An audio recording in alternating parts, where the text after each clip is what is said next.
করুণ কাহিনী শুনলে নয়ন হতে ঝরিবে পানি শোনো মা বোনেরা করুণ কাহিনী শুনলে নয়ন হতে ঝরিবে পানি বেআব্রু চলো না বেআব্রু চলো না ও রমণী শোনো মা বোনেরা করুণ কাহিনী।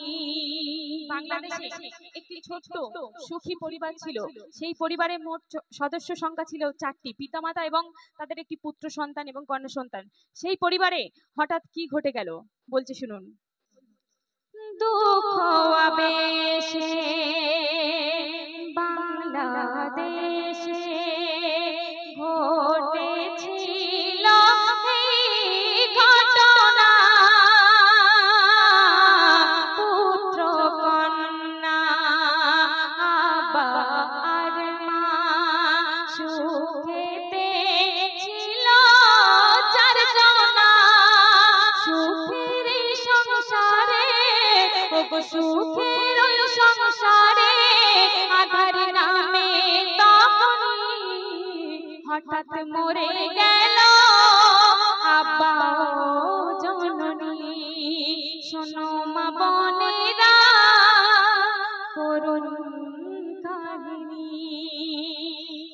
সেই পরিবারের পিতামাতার মৃত্যু হয়ে যাওয়াতে ভাই ভীষণ অসহায় হয়ে পড়ল। তাই ভাইটি তার বোনটির কথা ভাবতে লাগলো। বোনটির কথা ভেবে ভাইটি কি করলো বলছে শুনুন। ভাই আর বোন অসহায় দুজন বোনের কথা ভাইয়া ভাবে বোনকে সুখে ভাইয়া রাখিবে তাই ইনকাম করতে যায় আরবে। বোনটি ছিল দাদার ওগো বোনটি ছিল দাদার নয়নের মনি শোনো মা বোনেরা করুণ কাহিনী।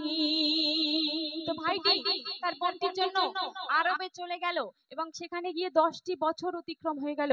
ভাইটি তখন ভাবতে লাগলো যে এবার তো আমাকে বাড়িতে ফিরতে হবে এবং আমার বোনের বিবাহ দিতে হবে। ঠিক সেই সময় ভাইয়ের ফোনে একটি ফোন কল এলো। তো ভাই কি শুনছে বলছে শুনুন। এমন করে ধীরে ধীরে 10 বছর যাই পার হয়ে ভাইয়া ভাবে ঘরে যাবে আর খুশিতে দেবে বোনের বিয়ে।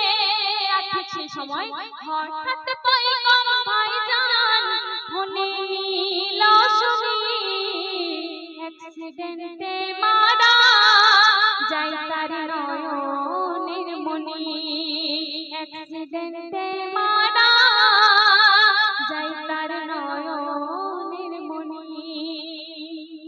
তেমন খবর শোনার পরে ভাইটি তাড়াহুড়ো করে আরব থেকে বাংলাদেশের উদ্দেশ্যে রওনা হলো।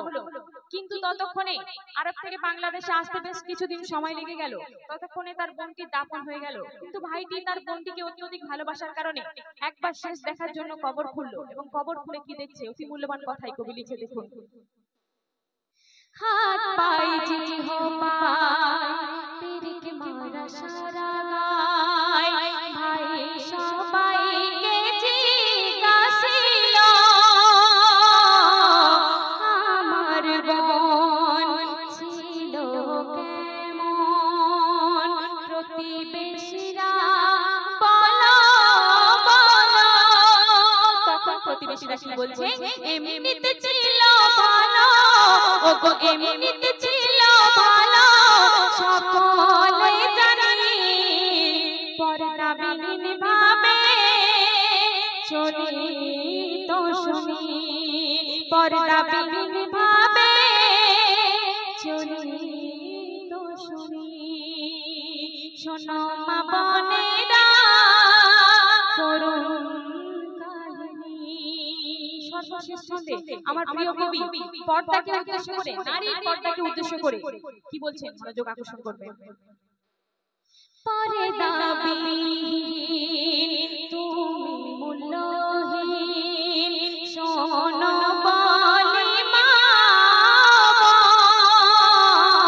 খরচ খোদা করিল পর্দা, বলে তাই মেহনা লজ্জা সাজে সজা, লজ্জা সাজে সজা আছে কুরআনের বাণী, পর্দা ছাড়া নারী হবে জাহান্নামী, পর্দা ছাড়া নারী হবে জাহান্নামী, পর্দা ছাড়া নারী হবে জাহান্নামী।